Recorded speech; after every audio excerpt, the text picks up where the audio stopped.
All systems go. Clear for liftoff.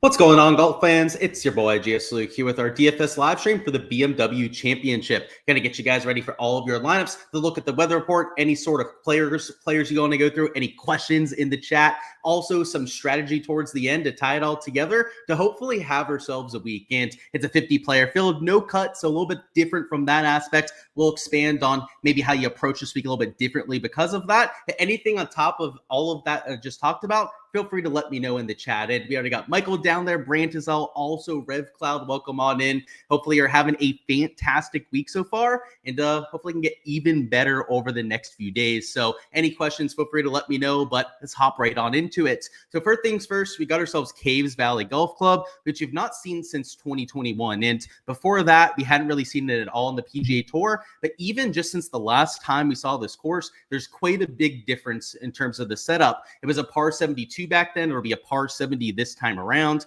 So that by default is going to make it more quote unquote difficult. It's also a long par 70 at over 7,600 yards. So as a par 72, it played directly into that bomber profile. And while a lot of people will look at a par 70 only with the two par fives and say maybe it's more for the shorter hitters, more accurate players. That's not so much the case because it is a long par 70, a lot of par fours over 450 yards. And though it'll still be a little bit easier than some of the other long, hard golf courses on the PGA Tour, like Memorial, Quail Hollow, are courses that have comped this too. I think it's going to be a little bit easier than those two. It's going to be closer to that than the Birdie Fest that we've had for the last month or so. So scoring probably close to even par. That's at least what I'm projecting for around this kind of golf course. And I would say, at least from the off the tee profile, it's more of a distance over an accuracy course.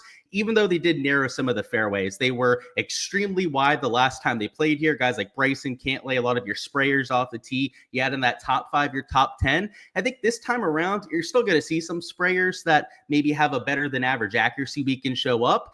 But they did try and combat that a bit. That's why they narrowed down the fairways. They also installed a sub-air system, so there are going to be some storms over the next few days. Luckily, though, the course does have a way to suck that moisture out of it. So even if they do get a little bit of precipitation, they should be able to keep the greens relatively bouncy. And they also recontoured every single green complex, so they're going to have some bounce to them, just like you had for last week at that renovation. So that's just the byproduct of them tearing up the greens, trying to change it up a bit, is that for the first few years after that, you're going to see some added difficulty at the course. So that, and on top of the going from a 72 to a 70, all of that, rather than minus 27 winning this kind of thing, it's more than likely going to be closer to minus 15. So your players like Scotty that tend to thrive when the winning score is not minus 20 plus are the kind of players that you want to look at for this kind of golf tournament. And I would say that would be in neutral conditions. We'd get around a minus 15. If it blows, let's say it gets windy over the weekend or something like that, it could be closer to a minus 7 to minus 10 that ends up winning it as well. So that's the golf course, a little bit different. If you're looking at the BMW Championship history over the last few years, keep in mind that the only year that was played at this specific golf course was 2021. And just to show you guys that leaderboard, that is when Cantlay beat Bryson in that playoff. Also, a lot of other bombers like Rory, EVR, Sergio, DJ, Sam Burns that finished in that top 8. But you also had a few guys like an Answer that aren't all that long off the tee. A Sanjay M we wouldn't call a bomber either. It's still got the job done with some really good iron play. So it's not one where you have to be a bomber to find some success. But if we go to the tab down here, you'll see that it's rewarded quite handsomely. In fact, in terms of the bet the number ranking, it's a 7.4 out of 10 with Bomber's Paradise.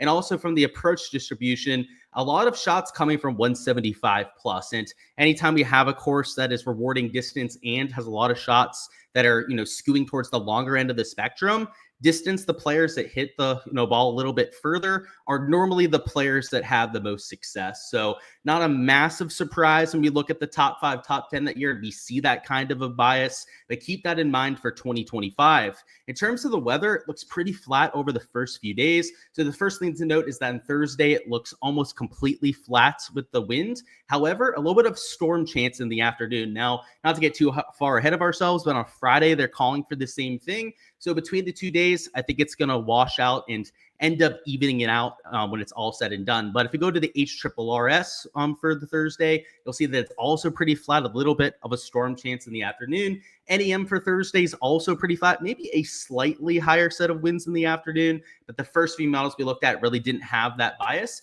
I also like to take a look at the GFS model. It's one of the more accurate that we have. That one also has the storms in the afternoon. But when we go to Friday, and let's just start with the GFS because we have it up, they're calling for slightly higher winds in the afternoon there. But the NAM model, which is normally our go-to for the Friday slate when we're looking at it on Wednesday, is calling for the same kind of storms towards midday. So between the Thursday and Friday storms, between the fact that the winds don't really kick up at any point, I don't see any sort of definitive edge. But let's say that there's a big storm that comes through at some point, causes a delay, maybe a half an inch to an inch of rain comes down. I would say if there's going to be any sort of an avenue for one side to get a better side of the draw, and keep in mind that there's 50 players, continuous tee times off of one, so there's not really a big chance for there to be a really big weather edge. But let's say in the most extreme example possible, that there's a big storm that comes through, causes a delay, maybe an inch of rain comes through on Friday.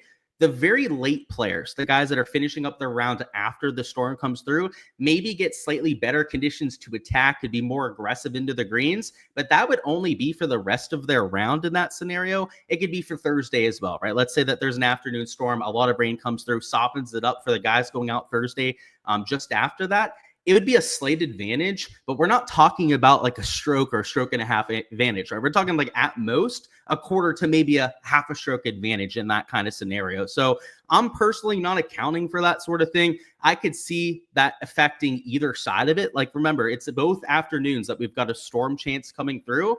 So depending on when, if maybe it's even both afternoons that we get a delay, which would kind of suck. Maybe even have play blending in the next day, which is something that we always try and avoid. But it makes it very unpredictable, in my opinion, from the weather perspective. And, when we have a 150 player field, there's a little bit more of a chance for there to be some correlation with the weather. But when there's no defined waves, only 50 players to choose from. Also, a lot of the world's best teeing it up. We're not going to want to fade somebody like Scotty just because he's not on our quote unquote right side of the draw.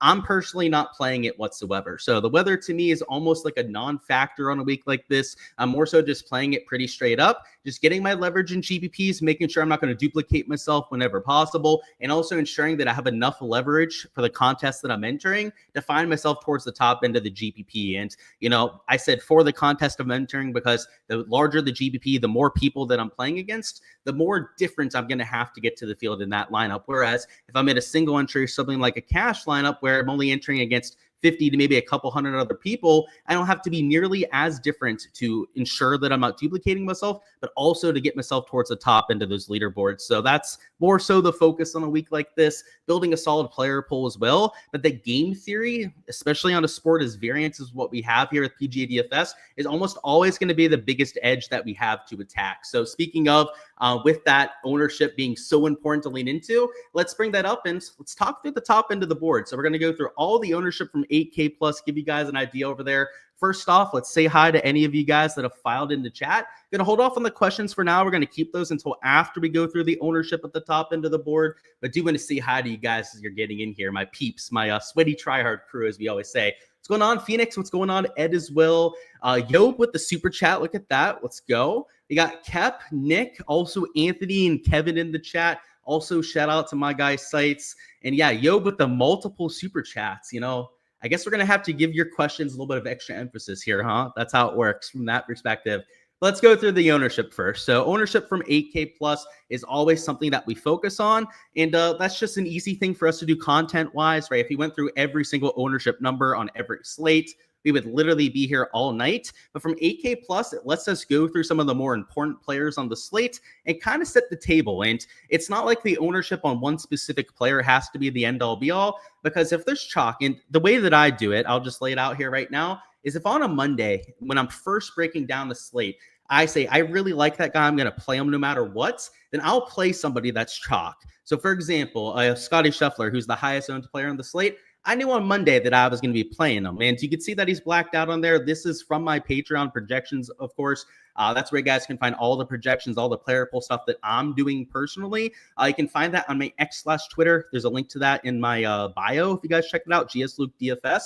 But Scotty Scheffler, for example, ownership was not going to get me off of him. So though we're going to talk through ownership, we're going to mention potential landmines where a lot of the field is going. You don't have to fade these guys if you absolutely love them this week. If you love a play and they're getting that ownership, you can get different elsewhere, because we've got 6 players that we're plugging into a DFS lineup. And especially if you're in a cash lineup or even a single entry, one of those smaller contests that I was mentioning, where you don't have to get nearly as different as the big field GPPs, you can definitely take chalk in those kind of contests. Like, only entering against a couple hundred people, I wouldn't really worry whatsoever about that Scotty Scheffler ownership. It's more so the guys towards the middle, towards the bottom end of the board, where you're going to have to worry about it a little bit more. So I just like to set the table with that, because a lot of times people hear the word chalk and want to run the other opposite direction. I think in general, fading chalk is always a good idea. That's how we play against the rest of the field and generate that edge that I was talking about before. But you don't have to overdo it. There can always be exceptions to the rule if you really like plays. And that's what I do with my core plays.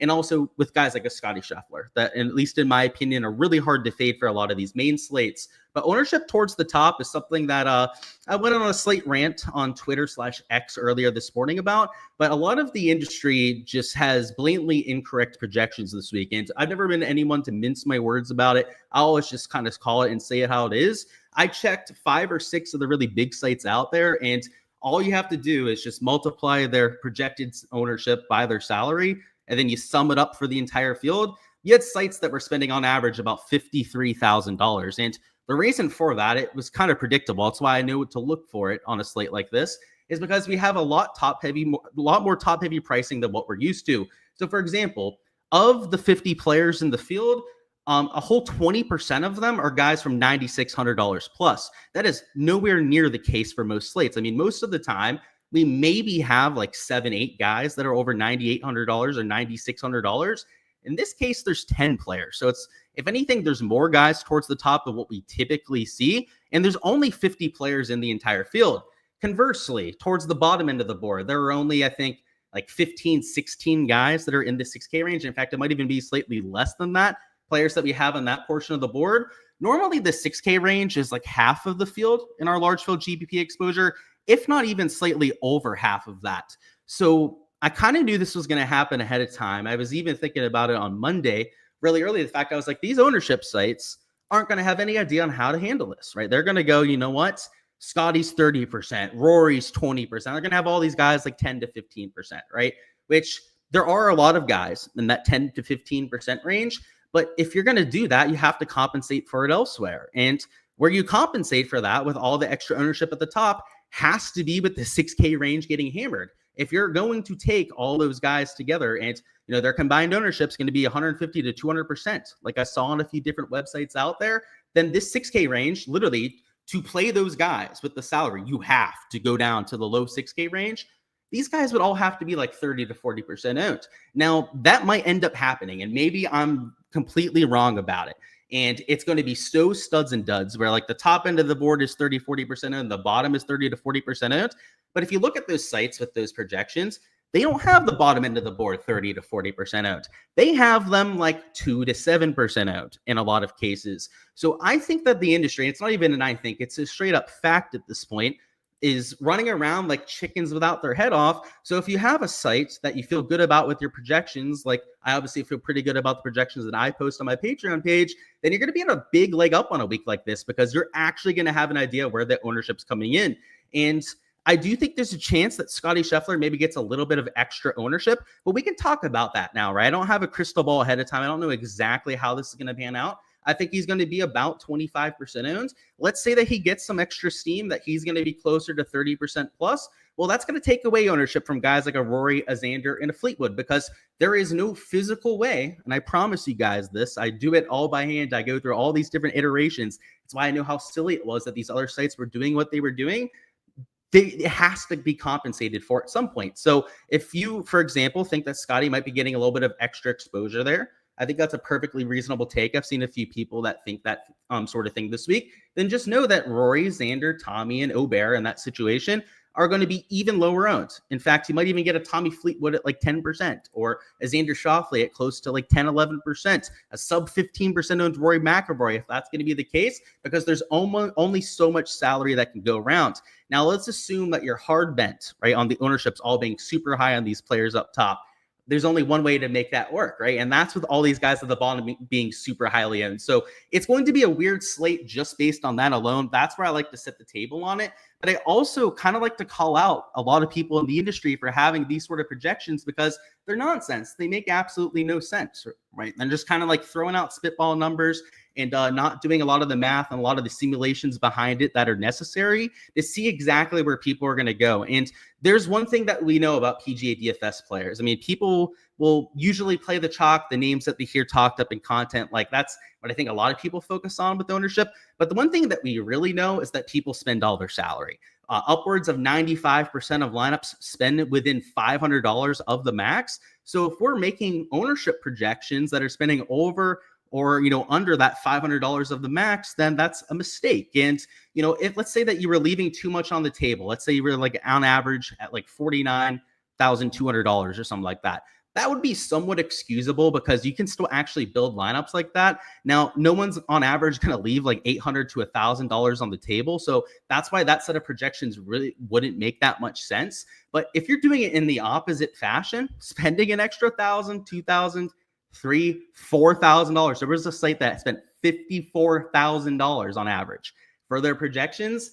Then that is not excusable, right? Because there's no physical way to make that sort of thing happen. So if you're on a projection site and you notice that maybe they're a little bit too top heavy, just, I guess, kind of adjust for that on this kind of site. Like, just know that those guys up top maybe aren't going to be getting as much steam, because if you take them at face value, then you're going to be a little bit too studs and duds, in my opinion. So that's my take on the slate. I still think the bottom end of the board is going to get hammered. In fact, in my projections, they are going to be blacked out for the ownership in like the 6K range. I've got guys down here that are like 15% owned. So like, it's a much higher ownership, much different ownership profile than what we're used to seeing. But don't sleep on the ownership up top. I think some spots around the industry are definitely a little bit inflated in spots. And like I said, it's very easy to check too, right? All you have to do is multiply this DraftKings price by their projected ownership. If it's in this kind of format where it's like 24.5, you have to divide by 100 to account by that. And then you just sum it up, and it's going to give you the average salary used. And like I said, anything within like $500 of 50 grand is normally good practice. Anything outside of that, and you might need to be thinking once or twice about the projections that you're going to.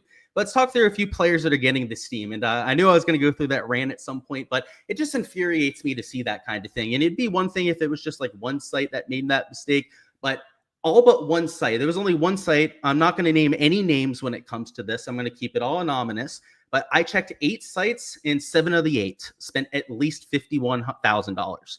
Only one site spent within $300 of the max, and it was $49,800 almost exactly, which is about perfect when it comes to putting together projections. So I'm almost tempted to kind of call out the really good site that I saw for that, but we're going to keep it drama-free on this live stream. So let's just keep it at that. Let's talk through a few of the players getting that steam. So we had Scotty at about 25%. That was pretty predictable, as I was saying before. But Rory McIlroy, I've got it the next highest ownership mark. So I think if anyone's going to be over 15% outside him, it would be a Rory McIlroy. And the tier down, it looks like Aubert, a Cam Young are getting a little bit of extra attention. I would say there's a chance that JT's even single-digit owned, perhaps even a Colin Morikawa as well. So if you're looking to get cute at the top, those would be some of your potential options. And I would say in single entries that players like a JT, a Morikawa are almost certainly going to be single digit owned. So, in those formats in particular, I think they might be able to give you an even added level of leverage. In terms of your 8K plays, Chris Gotterup, I've got the highest owned right now. Matty Fitz, Hideki Matsuyama also getting some steam. But as you can see here, it's pretty flat. Like your lowest owned player, I've got Sun GM, one name off there at 8.6%.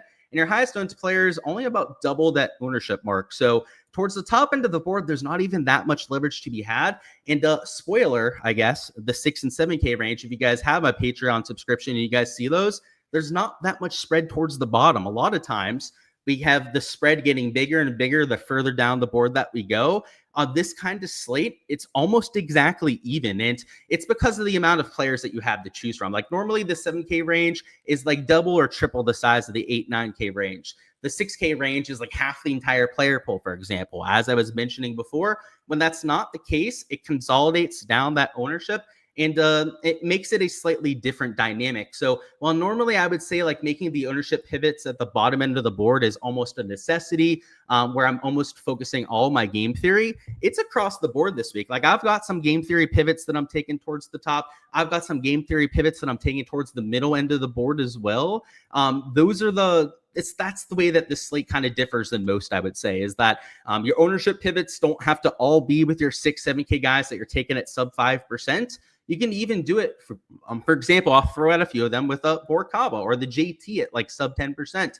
You could do it even down in this 8K range by going to a Corey Connors that's being slightly overlooked. Like you can do that as opposed to only having to do it with your value plays. So that's the ownership towards the top to give you guys a little bit of a lay down on the slate. And a different one for sure. It's the pricing algorithm this week. The DraftKings interns maybe hadn't had their morning cup of coffee when they put out those projections. It's unlike anything we've really ever seen before, which I think makes it a pretty fun puzzle to break down, and one personally that I'm really looking forward to playing. So let me know if there's any specific questions or player pool deep dives that you guys have got for me. They can be process-based questions. They can be about specific players in the field. I've got the last 24 rounds on here, last 12 measured rounds we can look at, event history, which keep in mind, again, only 2021 was at this course, and then also that recent form as well. So anyone that you're curious about, feel free to let me know. And then we're going to wrap it up with some strategy afterwards. So let's catch up with chat, see what you guys have got for me, and let's get this thing going. So you're playing in all the 20 maxes, and you've got 17 in your player pool. Is that too many or fair? So I would say that sounds about right for 20 lineups. I'm in 150 max, and I believe I have 24 players in my player pool, which is about half the field. So, if you're in a 20 max, you want to consolidate that down. I think 17 to 20 would be the sweet spot there. So I think you're doing pretty solid on that one, and I wouldn't really give you too much pushback. So I think you're doing pretty much the right thing there. You said, do I think that 50% Kitayama is a little bit too much? So let's talk about getting leverage this week. Because the average ownership is so much higher, we have 50 players to choose from, 49 actually after Sepp Straka withdrew. So don't use Sepp Straka, of course, this week. That means that we're at about 12, 13% average ownership for every player in the field. So is 50% too much? It's very aggressive, I would say, on a Kitayama, who I have getting close to about 20% projected owns, but it's not out of reason, right? That's 2.5x leverage. For example, if that was a 4% owned player and you were getting 2.5x leverage, that's 10% that you're using in your lineup. So yeah, I don't think you're crazy at all for that sort of thing. He said, thanks for the show, of course, Kep. And yeah, if you're doing 150 lineups, that's real aggressive, man. I play 150 lineups too. My highest exposed is Scotty Scheffler, and I think he's like 60, 65%. So I would say that 50% on a guy like Kitayama is a little aggressive for me, but that's not to say that, for a more aggressive player that's out of bounds. I think that's more reasonable this week than most. He said, Dan still got the fresh cut. You got that court coming up. No court coming up, but yeah, the few females that have influenced me to cut my hair. So we'll probably have to keep it this way if I want to keep her happy. Anthony says, hi, Luke. Let's get it. Hit the like button, of course. Thoughts on JJ Spawn? So yeah, man, Spawn's the hot hand this week. Everyone's been talking him up. It feels like his ownership's going to get some steam because of that. Feels like a lot of betting cards have him on it. I've seen him on a lot of podcasts and shows as well. I don't watch all of them, so maybe it's just the small bunch that I watched that was really high on JJ. But number 5 in recent form ranking, I'd have to say, from a projection standpoint, he's a 7.5, 8 out of 10. If you take a look at my raw projection, for example, which it's all blacked out because I do have to keep that behind the paywall for my members, can't just be posting it for all of Green's God Earth to go out there and see. But he projects really well compared to the guys around him. In fact, of this lower end of the 9K range, he's got the best projection until I think a Cam Young at $9,800. So if you're playing in cash, if you're playing in a smaller field GPP where ownership's not as big a deal, then I could easily see myself wanting to play JJ Spawn on a week like this. But in large field GPPs, the downside to that sort of play is that he's going to be much higher owned than his peers. And I shouldn't say much higher owned because not really, right? He's like 12.6% as opposed to like the 10, 11% around him. So I would say that he's a solid play. I kind of expect him to come down to earth a little bit. So just to kind of tip my hand on it, I'm not playing JJ Spawn in my lineups this week. It's not ownership based as much as I kind of just think that he's played above his head a little bit over the last month or so. I mean, he kind of even said so himself. He doesn't really know how he's doing, what he's actually performing at right now. Like he feels like he's in a dream is I think the quote that he gave the media this week. So yeah, $9,400, I'm going to stay away. But from the stat perspective, 7.5, 8 out of 10, man. I can't give you too much pushback there. So thoughts on PC, my guy Patrick Cantlay. He won here in 2021, so he does have that course history narrative going for him. But I do have to say $10,100 for a player he hasn't been bad, but he's been like slightly above average for the last few months is a really big price tag. I mean, slightly above average golf is normally like 8K range at the very best. Not so much one of the most expensive players on the slate, kind of expensive. So that would be my gripe with Patrick Cantlay is that he's also getting some ownership. It's not like he's being completely overlooked when he's that overpriced price tag. I've still got him at 13.8%, which is, nearly 3-4% higher owned than a Justin Thomas, which to me feels like a little bit of a mistake, but that's just my personal take on it. I love Justin Thomas. He's one of my favorite players. So that bias might have something to do with that as well. Any special thought on how to get different on this event? So great question. We're really going to expand on that when we get to the lineup construction segment, because I think this is one where we have to treat it differently, but leaving salary on the table would be a good way to do so. I'm going to show you how to execute that when we build a lineup together. You could do it with lineup construction as well. You could go like hyper balanced. I think that would be a really, really good way to get different, because like I was mentioning before, with like the 8, 9, 10K range being bigger than usual, you have to go the whole way down to get to $8,900. You got to go through 16 players. That's a third of the field. I mean, that's a way, way bigger portion of the field of what we normally have on a slate like this. So if you went with like the completely balanced build, I don't think that's going to be used very much this week. There are a few different ways to do so, but the main one, man, would be to leave salary on the table and to play some leverage plays. But there's a lot of creative stuff you can do as well. You're in first place and you're one and done. Good stuff, Trevor. Congrats on that. Hopefully you can finish strong. And he said, first, you're up 460K on second place, who has Rory. Is Spawn safe? I don't know if I would use the word safe with JJ Spawn, just because, your floor this week is a pretty decent payout, though. So I'd say pretty much everyone at least has that kind of safety behind him.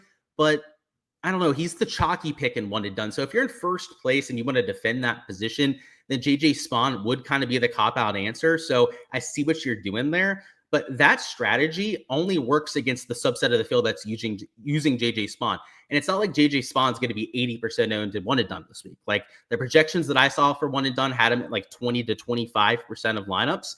So if he's going to be like 20 to 25% owned, that's still 70 to 80% of the field that's not using him. I would use the best player that you have available, man. And unless that's Scotty Scheffler, you might want to save that for the Tour Championship if you have that included for your one and done. But I would go with just your best player available, man. And that's just my personal take on that situation. I think the matching the field kind of thing could be a little bit overblown. Best of luck, though, dude. You're in first place. Listen to your gut would be my main piece of advice. If you're in first place to this point, you're doing a lot of stuff right. In fact, you probably don't even need a tout to tell you what to do if you're having that kind of success. You're kicking ass at this point, so I wish you the best, my dude. What's going on, Wayne? You said thoughts on Hall. So Harry Hall, really good form as well. So if you take a look at that and see where he ranks out in the field, he's number 16 in recent form, gaining 1.33 shots gained per round. So he's like a 6.5 out of 10 for that recent form ranking. The one thing I would say about Harry is that he hasn't had a lot of top fives. So even though he's been a top 25 machine and he's been one of the most consistent players in all of golf over the last 3 to 4 months, he's only had, I think, 3 or 4 top 10s on the year. When should I say only 3 to 4 top 10s? There are players in this field that would die for that kind of track record this year. So I still think that he's still a 6.5, he's 7 out of 10 kind of play. But keep in mind with Harry Hall that he's more of a cash play and maybe more of a single entry specialist where you don't have to have the absolute nuts. In a single entry where, you can have a decent lineup but not even a great lineup win first place. That's where Harry Hall really comes in handy. Same thing in cash where you just have to beat half the field to end up getting to that 2x payout. That's another format where he's been an absolute cash cow this year. But large field GPPs, I think outside of that T6 finish that he had, and it was like the first month or two of 2025, I don't know if he's been optimal other than that. Like there's maybe been one other time where he made a shit ton of birdies and finished in like 12th or something, and he might have been close to the optimal lineup there. But there are other players that have missed infinitely more cuts than Harry Hall. I'll just name one right now. Brian Campbell has been an optimal play a lot more often than Harry Hall has been in this year, which is crazy to think about. Brian Campbell, first off, 2 wins in a year. Who the hell thought that was ever going to happen? I guess he did, right? I'm sure he's got that kind of confidence in himself, but that tells you something about the Harry Hall play. So maybe a better cash option would be my take on that one. You said it's a 7.4 in the Bomber's Paradise. Where does that rank with other bomber tracks? So I'm not going to bring up every golf course, but that is well above the average. 5 out of 10 is the exact middle point. So a 7.4 is exactly where you'd expect a 7.4 to be. It's in the top probably 25% of tracks on the PGA Tour. You went into the week thinking Scotty, but now you're going to pivot instead. Yeah, it's up to you, man. I'm not going to tell you whether it's right or wrong. But best of luck with whatever you end up doing.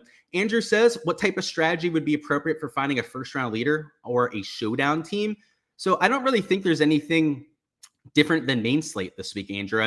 When we're looking at that kind of betting strategy, it's like, is there a weather edge? Not really. We talked about that earlier. So your main slate strategy, I suppose. I sit out those kind of slates when we don't have a weather edge because it's silly. It's all narrative based. Like maybe you look at the round 1 scoring. That's something that I've heard a lot of people doing, like Keith Mitchell, for example, kills it on round number 1. But that's to this point of the year. Wait, what's to say that that's actually going to continue throughout the rest of the season? A lot of times it's just small sample size poppers where you're getting those guys popping for one specific round. So yeah, I don't really think there is one. I'm sure somebody out there has their first round leader strategy, has their round 1 showdown strategy when they don't have a weather edge. But it should be the same as main slate when you don't have that, right? You have all the same sort of information available. So that's my personal take on that. And that's also why I don't play round 1 showdown very often, because 99% of the time, unless there's a big weather edge, it's the exact same thing as main slates. What part of shots gained is the most important at this event? That's a tough question, Brian, because we haven't seen it since 2021. I will give you my take, though.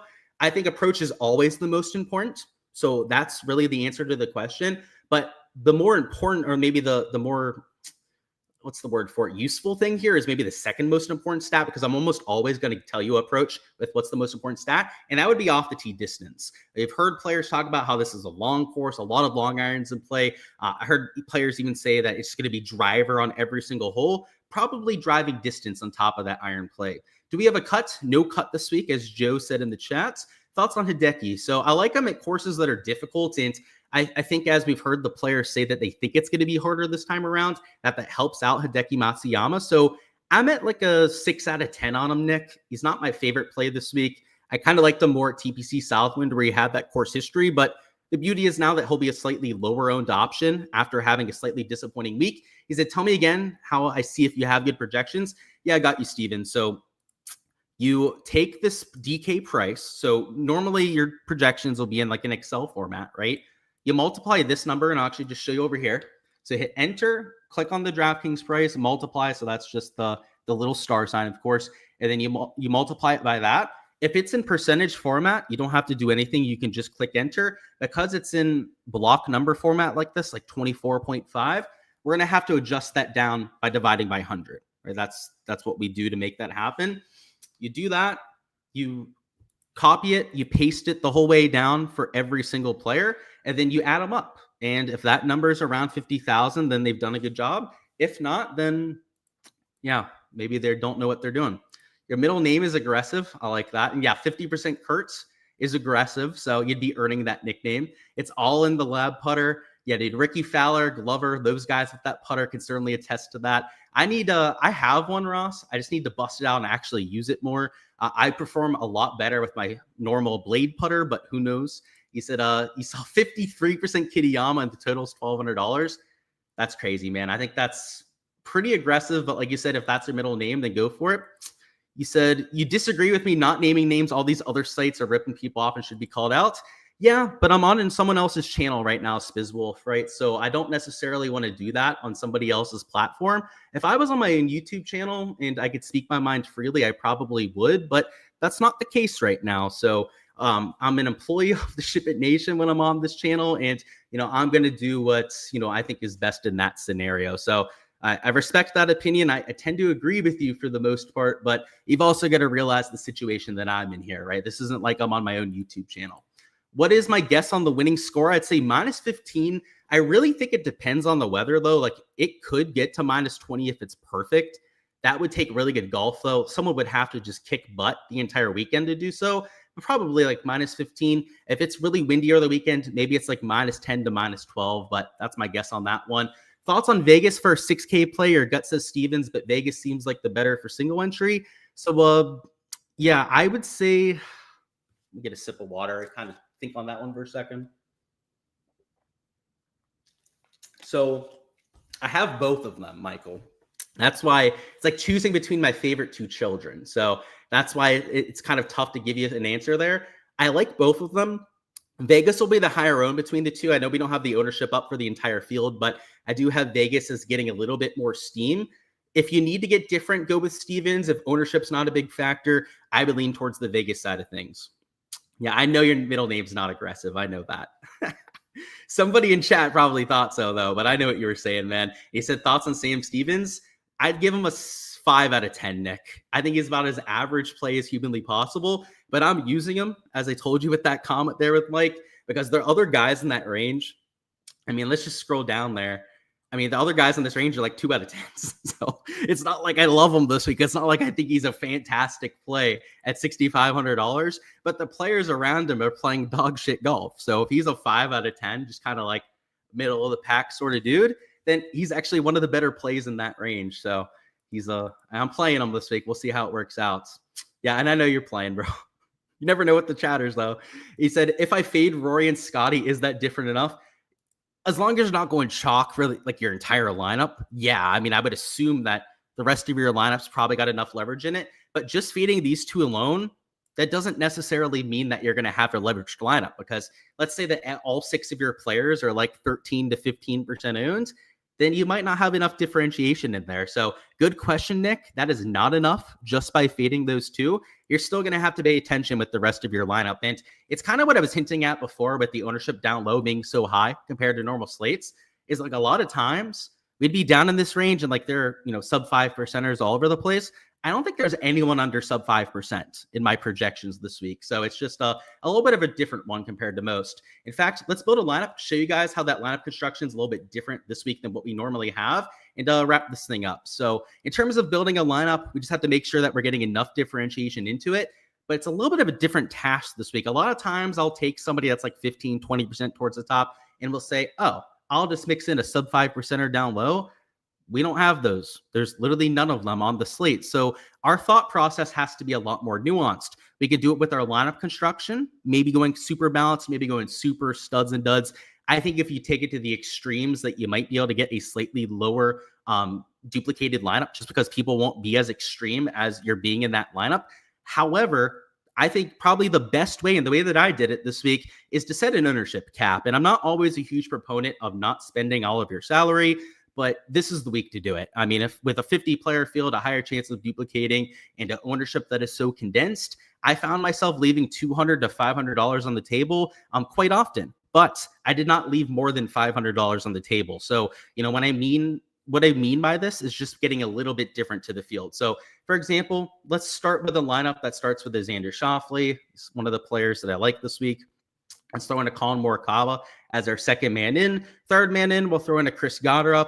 That kind of a start, by the way. No one here's chalk between these 3 players, but they're all going to be over 10%. So even then, we can't completely ignore ownership for our last 3 players. And in fact, we're going to leave some salary on the table just because for this lineup that we're building, we're going to assume that it's for like the largest of large field GPPs, like the big $5 or $25, where we're entering against a very sizable set of lineups. So let's go with those 3 in the 6K range, where we're going to really make sure that we're getting in at least some differentiation.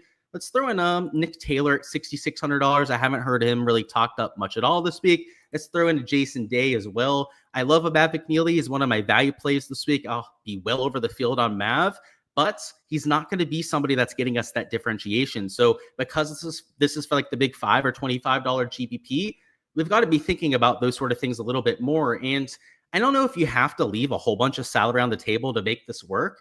But if you took a Siwoo Kim with this specific set of 5 players and you spent all of your salary, I don't know the exact number off the top of my head, so I'm not going to like bullshit and just try to make something up. But your chances of duplicating by taking that $7,300 golfer, as opposed to even just going down and taking a Pendrith instead, like I said, I don't know the exact difference in your dupe chance. I'd have to run some sims. I'd have to, have some math save my ass because I can't do all that kind of advanced stuff in my head.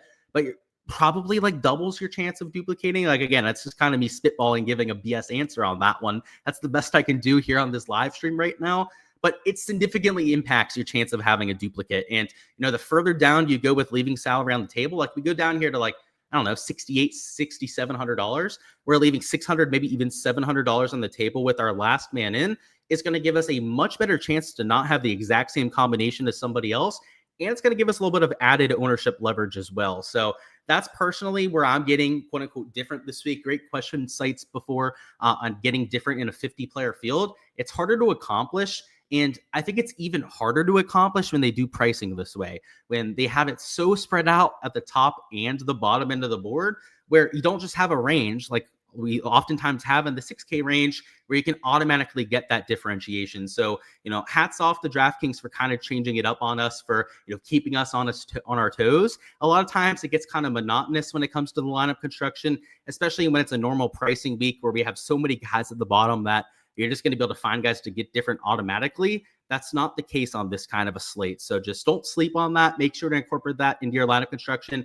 And that's all I've got for this week. So best of luck, guys, with everything that you guys are going with. Check out my Patreon page for all the projections and all the content that I'm doing throughout this week. Over there, you can find that, by the way, on my X/Twitter. That is GSLukeDFS. And over there, by the way, is also where you can find my tweet talking shit about those websites. So if you want to see the exact numbers, the percentages from them, you can. There's no one named. Again, it's just not my time and place to do that sort of thing. But I do have the amount of salary that a lot of those sites were using. So you can see just how off some of them are. And I also gave you guys the ability to go ahead and fact check that yourself. So make sure you're subscribing to a site that actually knows how to do their work. And that's all I can give you guys on a week like this. So best of luck with everything that you guys are going with. I hope you guys have a lot of success. Let's see a lot of your leaderboards, a lot of your logos towards the top of those. And for rounds 2 through 4 showdown, also make sure to stop on by this live stream for that. We're going to be doing that after the round ends as well. So subscribe so you guys don't miss any of those. Also for props and betting, we're going to be doing that for rounds 1 through 4. You guys can find that on my YouTube channel. That is GSLukeDFS is where we're going to be doing all of that. In fact, in about 15 minutes, that'll be at 8 p.m. Eastern time on my YouTube channel. We're doing the round 1 prop stream, going through pin locations, stat averages, underdog and prize picks props, also some sportsbook matchups, so like 2 balls, head-to-heads for 18 holes, that kind of stuff, as well over there on my channel. So make sure to stop by for that if you guys are a better, not just a DFS player. And we don't just go through like bets and plays on that live stream like you probably see with a lot of the betting content that's out there. It's just like here when we're very process-based. I try and give you guys a lot of reasonings on a lot of things to think about on this kind of slate. We do the same thing on the prop side of things. We go through course conditions, really break down what to expect for the next day. The pin locations are probably the best example of that. But also when it comes to the betting, we talk process based on exactly how to attack every single category. So, we'll go through a bet together or two. That is part of it. People always like something to tail. So we're always going to throw something out there for the masses. But we also talk about exactly what I'm looking for in plays, how to attack that specific board so that you can add on top of that with your own exposure. So if that sounds like something that you want to learn to be better at, maybe how to attack those sports books, you don't have any plan on how to, that's the beauty of those live streams. There's a lot of education involved with it as well. But that's all I've got, guys. Best of luck with everything that you guys are going with. I'll see you guys in a little bit for that live stream.